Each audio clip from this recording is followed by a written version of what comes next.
Okay, let's get right into this one. So let's talk about this. A lot of people ask me about this energy cost savings bill that they're trying to put together here, and apparently we are going to save $14 billion over the course of 10 years. Now, it says that the plan would eliminate hidden fees and curb price spikes and preserve climate leadership. Of course, this is last. This should more than likely be the first part of that sentence because, as you all know, the number one priority in Massachusetts is saving the planet, not saving money out of your wallets. That's just the way that it goes. I'm not going to read this entire thing, by the way. I just want to point out a couple of things that was said here. One specifically by our beloved Karen Spilka. It says the legislature delivers a plan for Massachusetts that will cut costs for residents and families, create cost controls for the future, and importantly, not steer our state away from our global leadership in the climate fight. At a moment when costs are rising because of reckless federal actions, this plan would make real and tangible changes when people open up their electric bills every month. So there are a couple things to take away here, all right? And we're going to, I don't know how long this video is going to be because I'm just sitting here talking. But ultimately, you know, time and time again, what these people like to do is they like to blame the Trump administration for all of their pre-manufactured problems. The reality here is that this has been going on for a long time in Massachusetts, okay?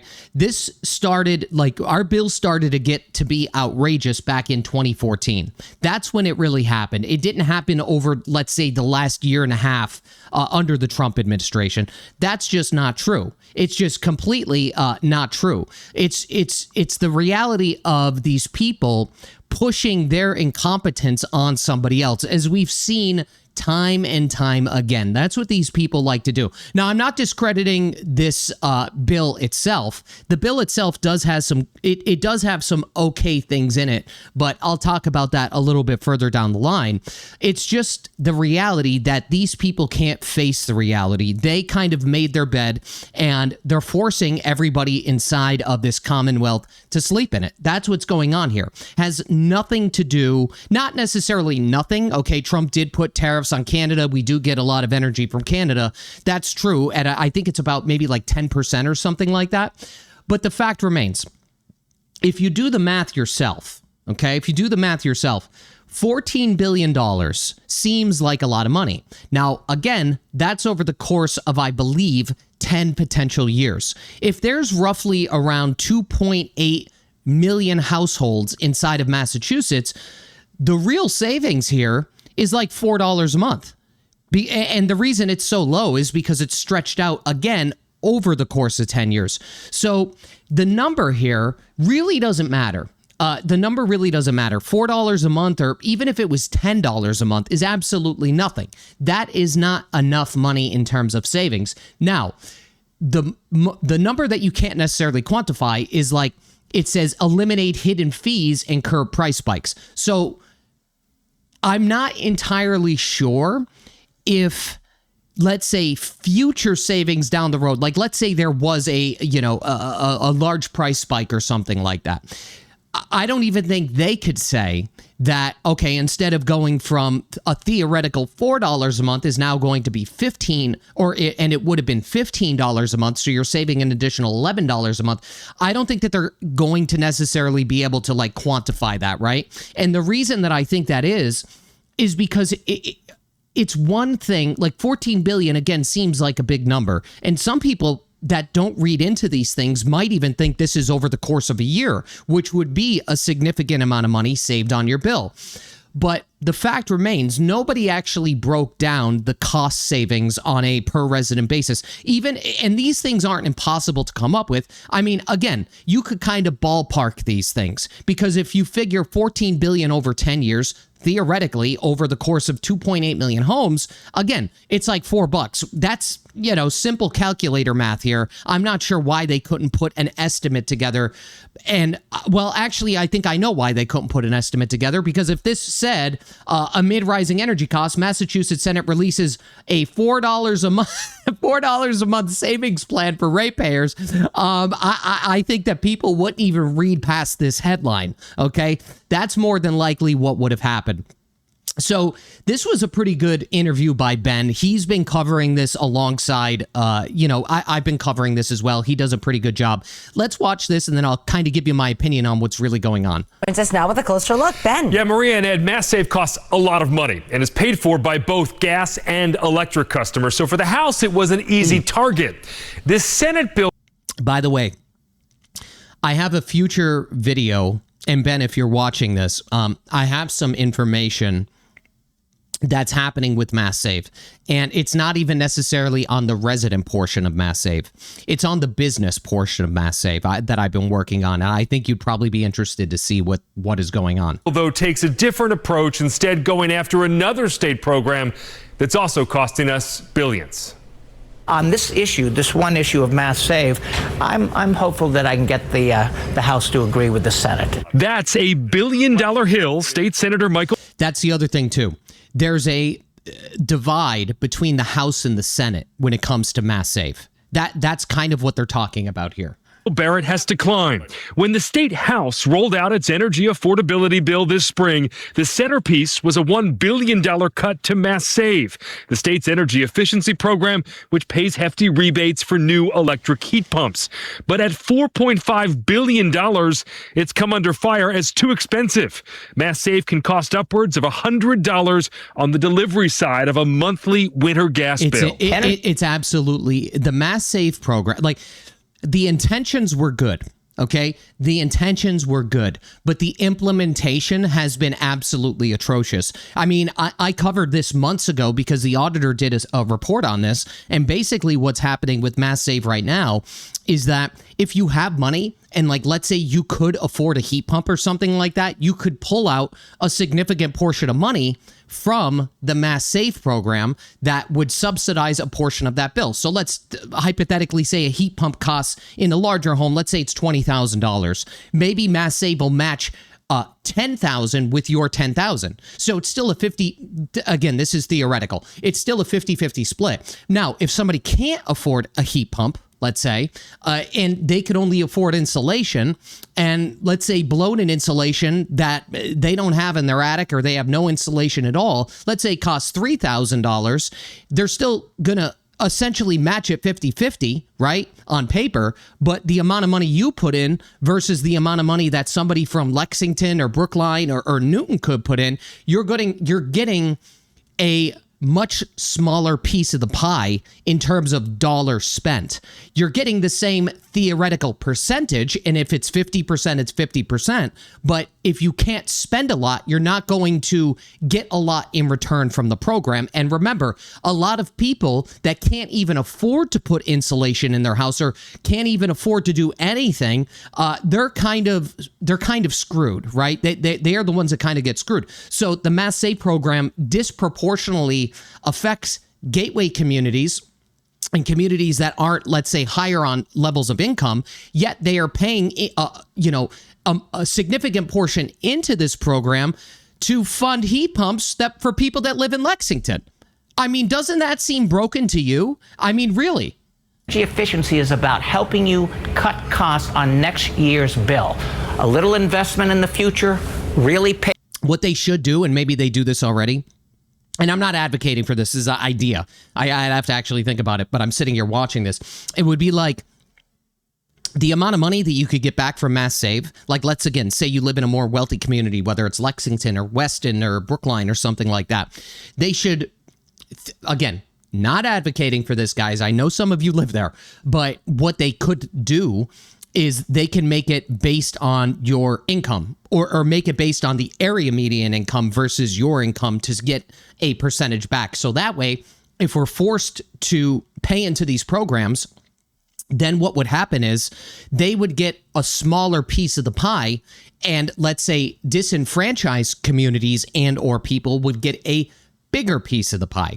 That would theoretically make the most amount of sense. Again, me just kind of firing from the hip here. But remember, I think that the reason they wouldn't want to do something like that and again, I'm just spitballing, the reason that they wouldn't want to do something like that is because the overall goal of the state when it comes to net zero carbon is more important than the actual mechanism to implement cost savings. So what I mean by that is this.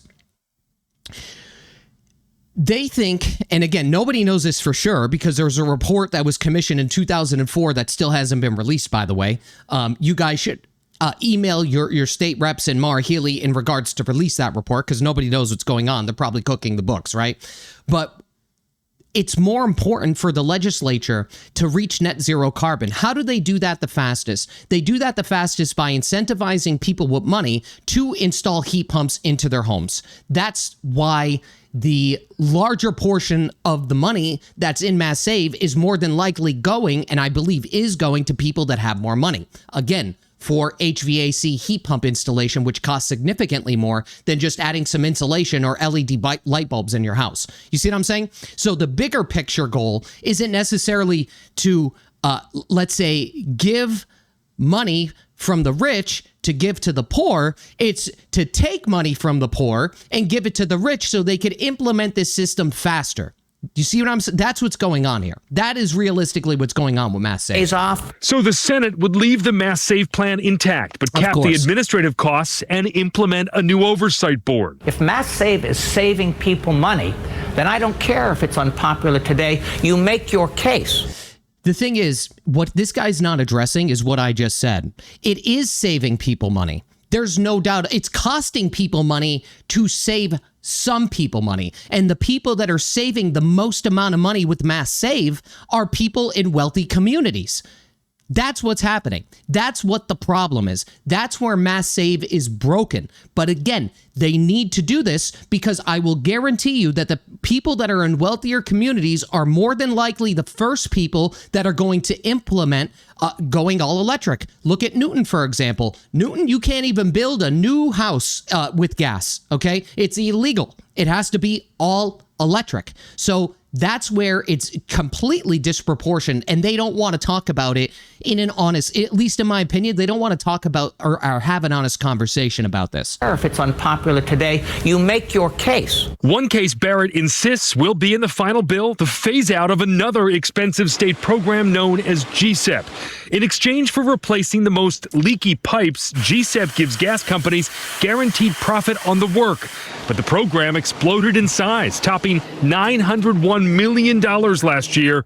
Critics say it needs to be blown up. The gas industry argues that GSEP is all about safety. The most cost-effective way that brings the biggest benefits in terms of risk reduction is not always pipeline replacement. We started off with. So when it comes to, I could address GSEP a little bit here.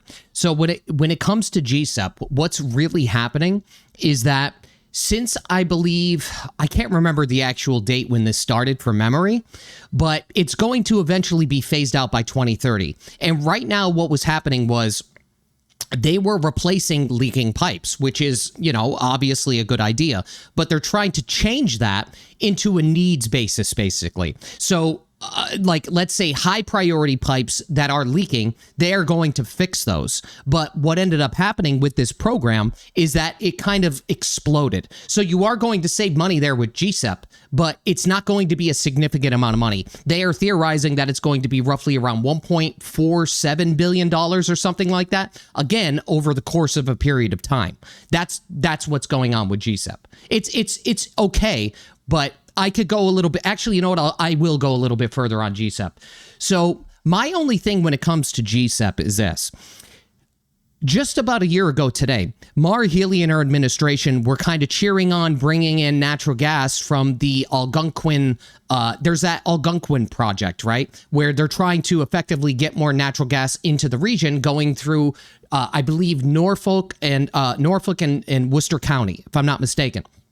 So I feel like the left hand doesn't know what the right hand is doing, because I think that if you're bringing more natural gas into the state, I would think that the infrastructure of the pipes would need to be sound, right? So they're rolling back things on GSEP, which obviously has a problem. It's too bloated. People are, going out and replacing pipes that potentially don't need to be replaced. It'll essentially, in layman's terms, be done on, like, let's say, a needs basis on one hand. But on the other hand, we're trying to bring in more natural gas, but aren't the pipes that we're bringing in, shouldn't those pipes be able to handle the natural gas that's coming into the state? That's why I said something funny is going on there, because the left hand doesn't seem to know what the right hand is doing. Good intentions.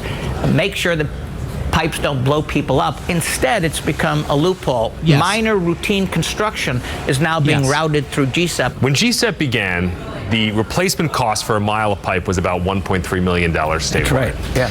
National Grid is now charging ratepayers over $4 million for a single mile of pipe, something that the municipal gas companies can do for a fraction of the cost. What's going on there? Well, it is mind-boggling. But the House bill doesn't touch GSEP. We're returning gas utilities to their... That's on the House portion side, by the way. So there's, again, you have this back and forth going on where, again, one branch of government is not agreeing with the other and vice versa. That's what's going on here. Root responsibilities. Keep us safe, deliver reliable gas. Don't expect to be paid a bonus for doing your job. Correct. So the two houses are very different, very far apart on these two big programs. House lawmakers, by the way, had no comment on this Senate plan today. The state's two big utilities, Eversource and National Grid, they both raised concerns with the rollback of that gas pipe program, GSEP. We'll keep you updated where this all... So that's kind of what's going on here. But really, the biggest portion of this is that there's something in this bill. It's called, I think it's centralization or something like that. Basically, what they're doing is within half of this bill, like roughly around $7.1 billion. It's called securitization. That's what it is. That's basically when the utility companies refinance expensive levels of debt, okay?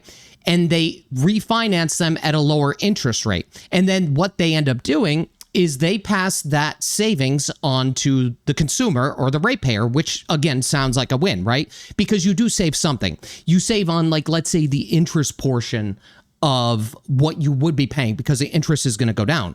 But the underlying cost, the way that I understand this, and somebody that's in the energy sector, by all means, if you want to comment on this, you can. But my understanding is that they're essentially creating this mechanism where, yes, the ratepayers are going to save money, but the cost isn't going to go away. It's still there, right? It's still going to get paid back. It's just going to get paid back at a slower pace and a bit cheaper. So it's not like $7 billion is just being eliminated and it's just disappearing, right? It's basically $7 billion that's getting refinanced. It's like rolling your credit card. Let's say you have a lot of credit card debt and you also have a home equity line. It would be like rolling your credit card debt into your home equity line. That's basically what's going on here. So, and then again, when it comes to they had something again called the fast track program for gas pipe replacement. That's a GSEP, right? So that program is obviously it's completely broken. People are abusing the program, and they're more than likely like, here's a good way to do it. They could basically just go out there and replace pipes that maybe aren't 100% in need of being replaced, while simultaneously replacing pipes that do need to be replaced, and they're constantly on the road. And as they said, they're spending about $4 million per mile of pipe. So they're saying that it's roughly around $900 million. But even by eliminating that, they're, again, focusing their attention on leaking pipes, okay, because those obviously have to be replaced. But it's only going to save you roughly around $1.47 or $1.5 billion over the course of this, like, let's say 10 years. Do you see what I'm saying? That's what's going on. Now, here's the biggest problem with all this. And here's something that I've talked about a little bit before. Look at it this way. This is really what's going on. Let's say that you're somebody that lives in Worcester, right, who is still on natural gas, and you can't afford to switch over to electricity. You just don't have the means to switch over to heat pumps or electricity in general, right? You are still subsidizing the programs designed to phase out gas in the first place. Do you see what I'm saying? You're still paying into a system that's only going to cost you more money over a period of time. That's the biggest problem here that nobody wants to talk about. And on top of that, by the way, look at it this way.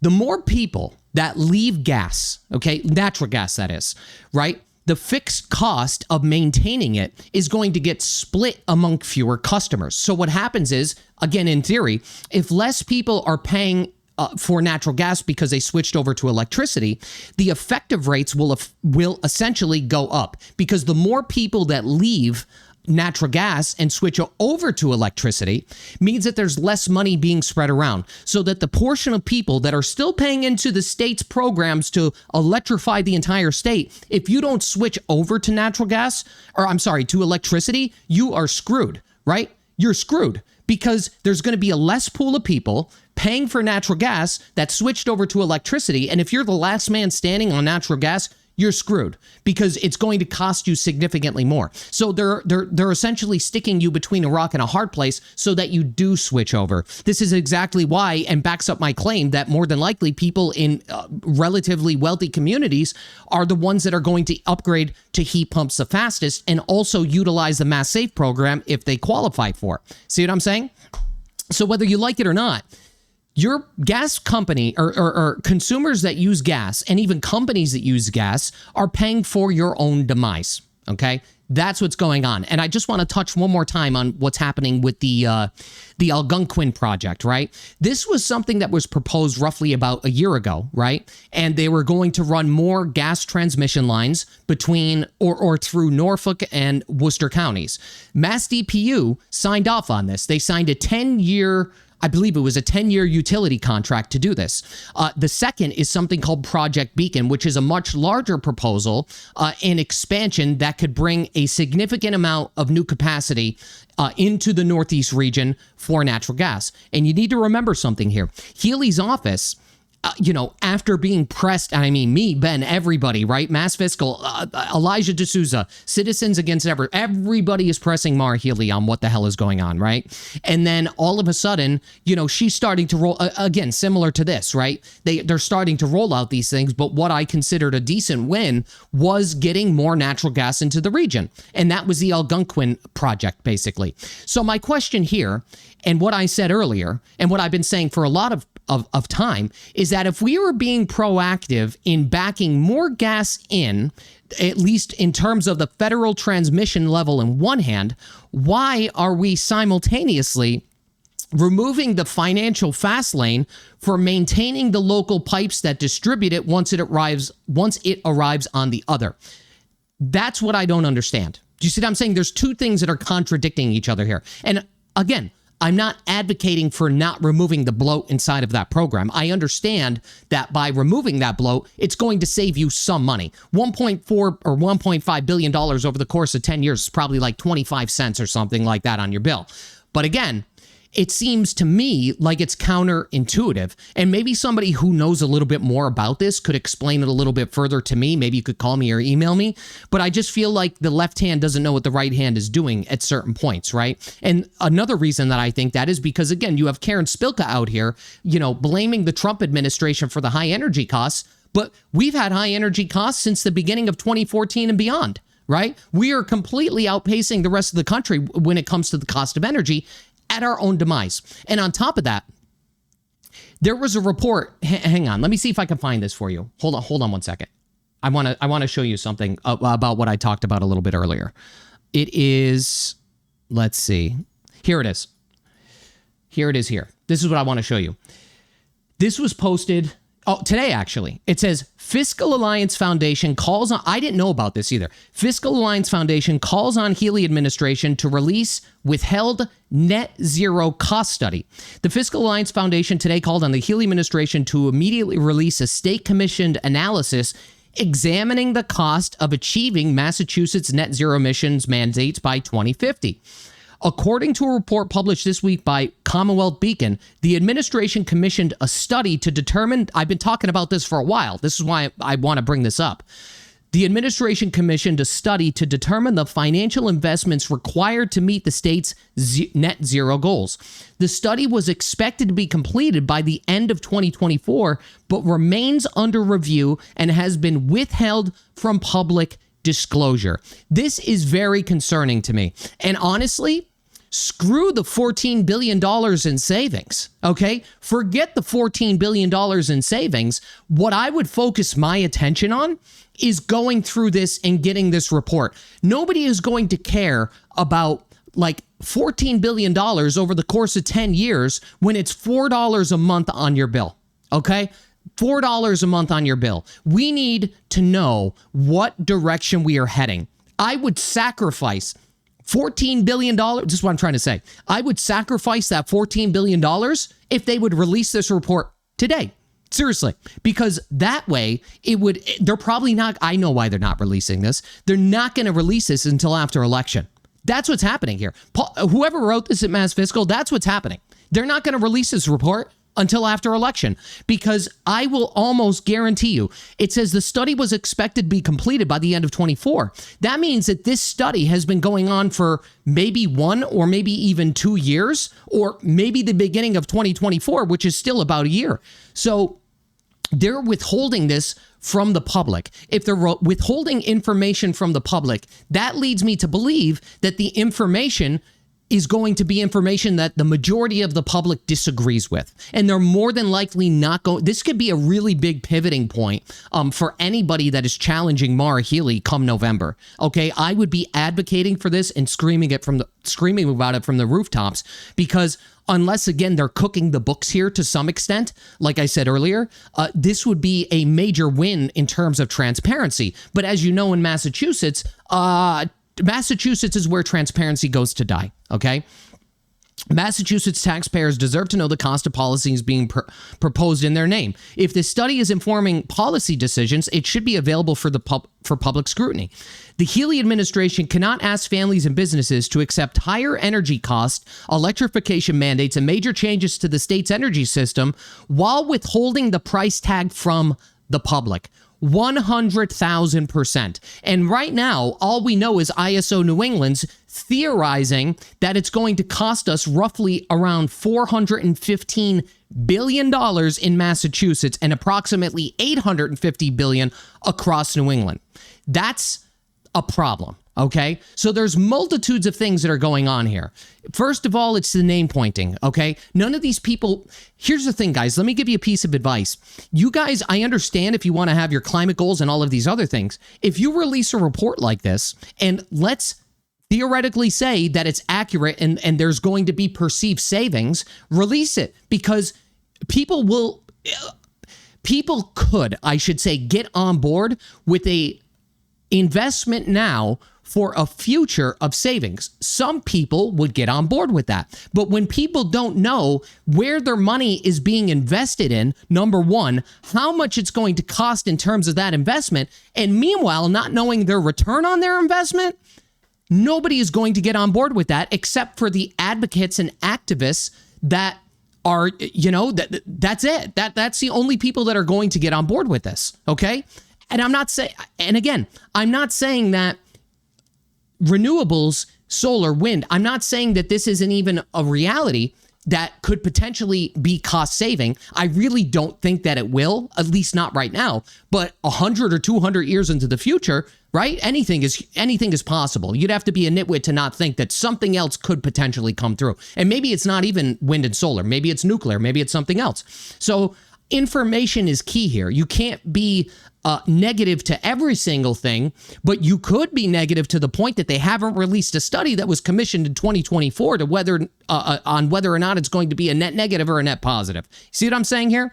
So if you guys want a word of advice, and I'm not the be all end all by any stretch of the imagination, but I will almost guarantee you that most people are thinking exactly what I'm thinking, which is we want to know where our money is going, how much it's going to cost, and what is the return on investment.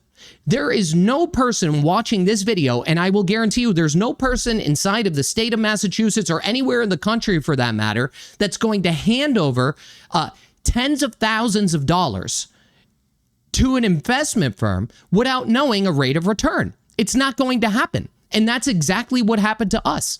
That's the problem. Second of all, you guys need to wake up to the reality that you are the cause of all of the problems when it comes to the cost of electricity. You could blame any administration that you want, and maybe there is, and I'm not debating this, there is a fraction of percentage points, right, that I'm sure increase the cost of energy because there are tariffs in Canada. Let's be fair here, okay? The 100%, and I think it's 10%. But the majority of the costs are on us that came from you. That is a reality you guys need to wake up to, and more people need to be vocal about, because the way things are trending, and I've said this before, and this is something that they're not going to like, between the Mass Save program, they also said here that they're going to have more, I don't have it pulled up, they're going to have more transparency when it comes to your bills online. Listen, people don't only care about the, let's say, delivery portion of the bill that's broken down. I also care about the supply portion, because we are paying for these credits and all of these other things that are buried into the supply portion. So when you see supply, you think that that's what you're actually paying. But all you have to do is multiply how much supply you actually used versus what the cost on a % basis energy is. And you will find out very quickly that those two things are not adding up on your bill, and it's significantly more. So where are those other costs going to if we're already paying for supply, for delivery and transmission? You see what I'm saying? That's what people want to know. The reason that they're very ambiguous about this is because the more ambiguous they are, as similar to this report that they're not releasing, the more time it gives them. That's the problem. And at least for us, not for them, because they're trying to keep Maura Healey in office here to go about this, green transition, this net zero carbon thing, right?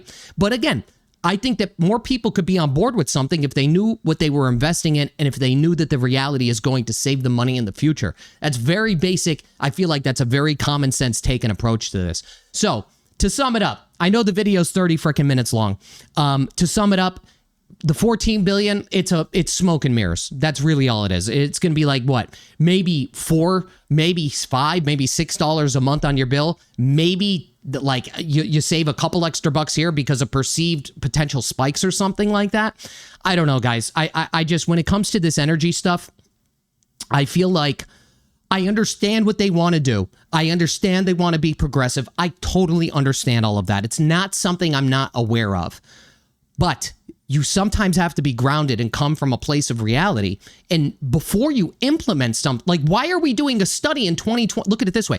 Why are we doing a study that hasn't been released yet in 2024 when we've been working on these things for years? This implementation. So you mean to tell me that we don't even know what it is going to cost right now in 2026, June of 2026, yet they've been implementing these strategies without knowing if there's going to be a cost benefit for the consumer? Don't you find that strange? Don't you find that odd? Don't you find that problematic?